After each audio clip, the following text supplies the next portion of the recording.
Well, I'm officially in a tornado of action.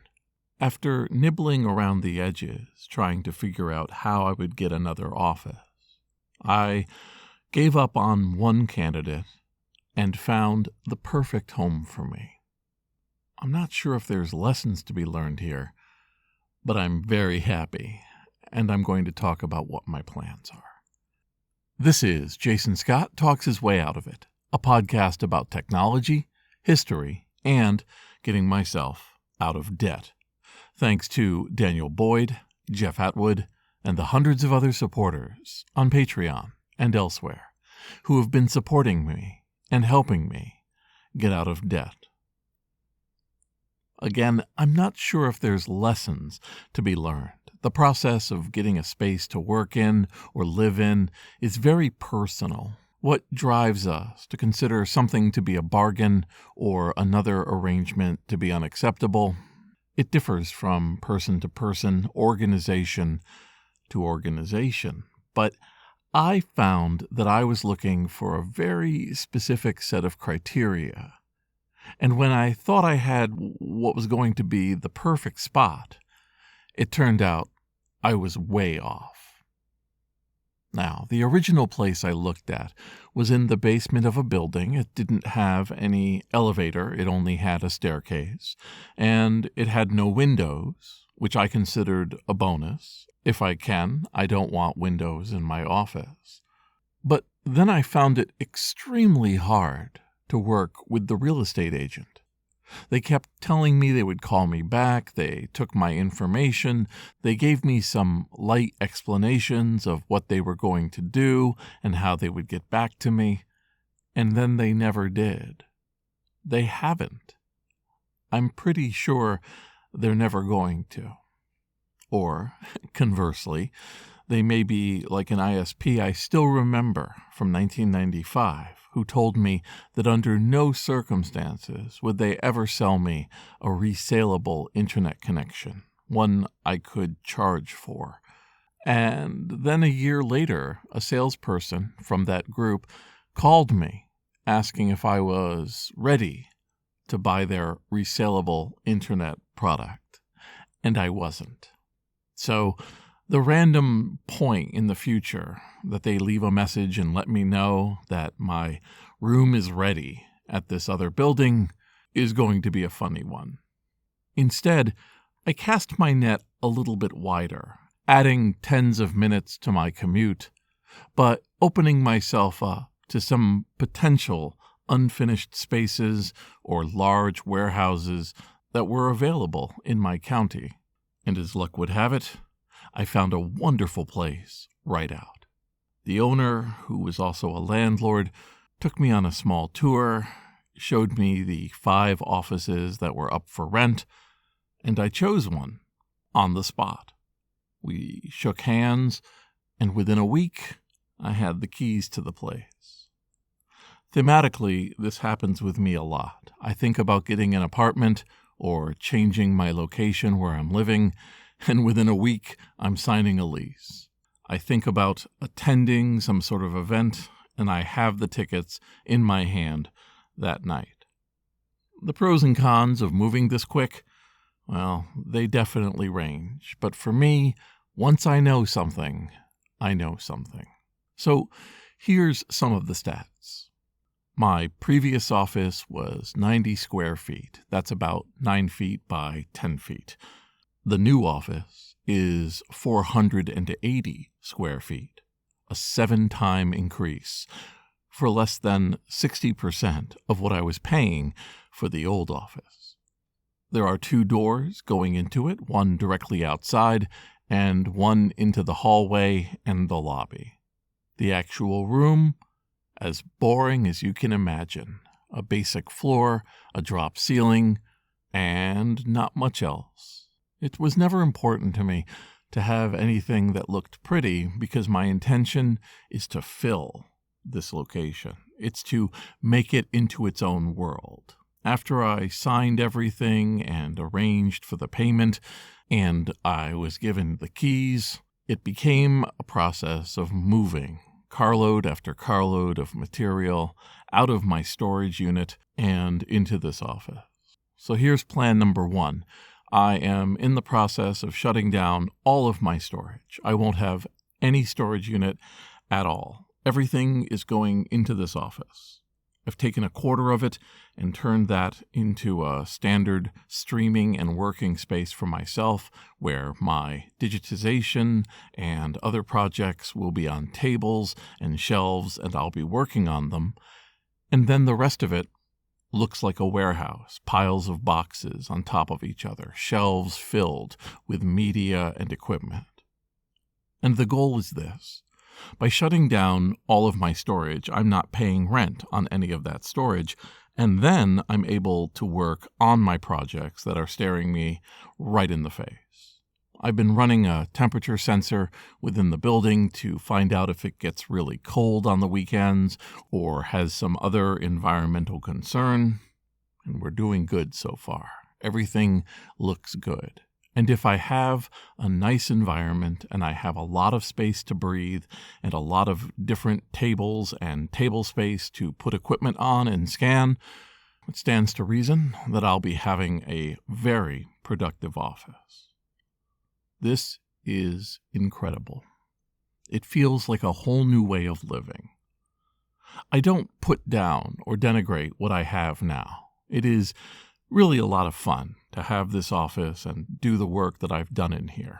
I've digitized thousands of VHS tapes, hundreds of U-matic tapes. I have digitized cassette tapes and papers and magazines, floppy disks, but it was often a case of having to choose one or the other. Was I going to digitize Computer Shopper today, or would I do DVDs? Because for this amount of small space, I could only really choose one primary project, and I would have to literally put away all the parts of a different one. Anybody who has spent any time in logistics knows that is the productivity killer. Not being able to set off one thing going and then immediately turn to something else you need to work on means you're moving at a much, much slower rate. That's not what I wanted to do going forward. Now I will be working on 3 or 4 things at once. I'll be able to digitize DVDs, scan papers, talk to people over a stream, and do my work for the archive, moving and classifying materials all at the same time. Being able to once and for all shut down a dozen little to-dos that have been sitting inside of boxes for a very long time. Where I can, I've allowed people to mail me boxes to digitize the contents, and those boxes have piled up. I move as fast as I can, but it's a constant battle to stay on top of it. My real, honest hope is that this new workspace will provide me with an environment that I will work so much more. It's my true hope, my wish, really, that I will move forward now in a space that is designed to go as fast as I possibly can.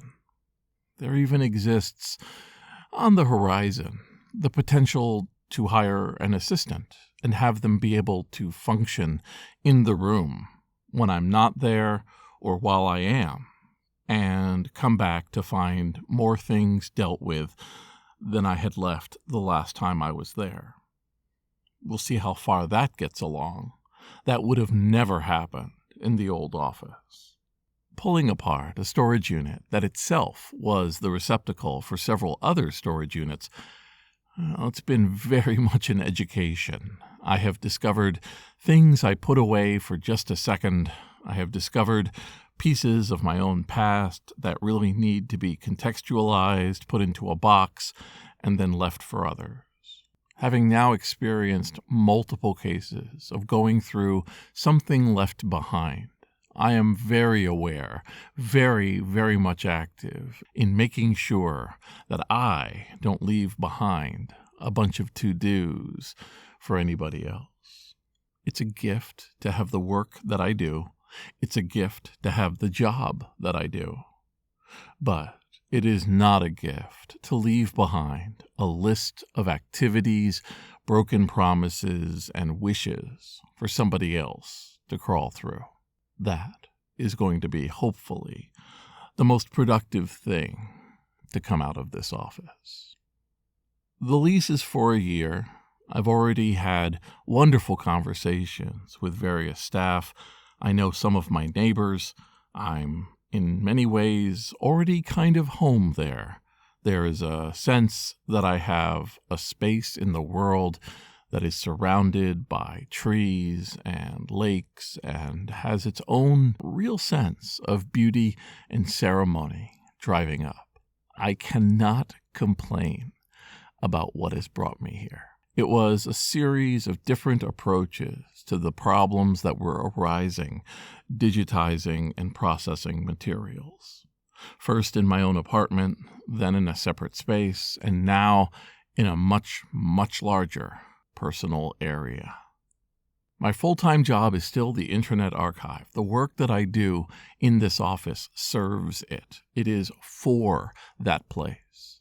Besides the work I do, being able to live stream my processes and share them with people for many more hours in the day, I think it'll be exciting. These are all forward-looking statements, as they say. Who knows what's on the other end? One thing I never felt, shutting down my previous office's lease and beginning the process of finding a new one, was fear. I had contingencies on contingencies for the materials. If I was going to lose an office, that was going to be how it worked. If I was able to find something, I knew how that would go. But at no point did I lose faith that what I was doing was important, that it deserved its own space to work in, and that with focus and finding out all the options, I'd have a pretty nice selection of potential destinations. So that leaves the finances. Right now, the price is 30% less than I was paying for this office.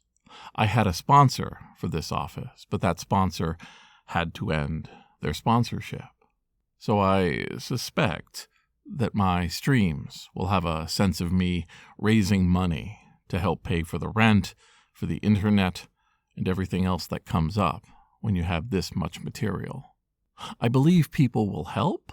It's also important to realize that by saving money, by cutting back on my expenses, like the storage unit that I had, my costs have gone significantly down to keep this concern going.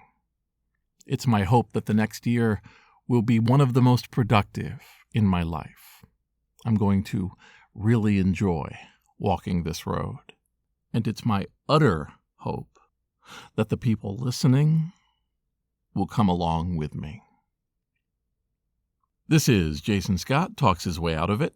Thanks to James Bekoyanu, Ernie Hershey, Michael Rubin, Dilip Reddy, Sean Kelly, Trixie the Cat, Martin, Symbionts, Benjamin Guts, Joey Mink, and Anonymous, along with the hundreds of other supporters on Patreon and elsewhere who have been supporting me and helping me get out of debt. It's a good place. I love where it is. I have family there. And ultimately, it feels like a sort of home.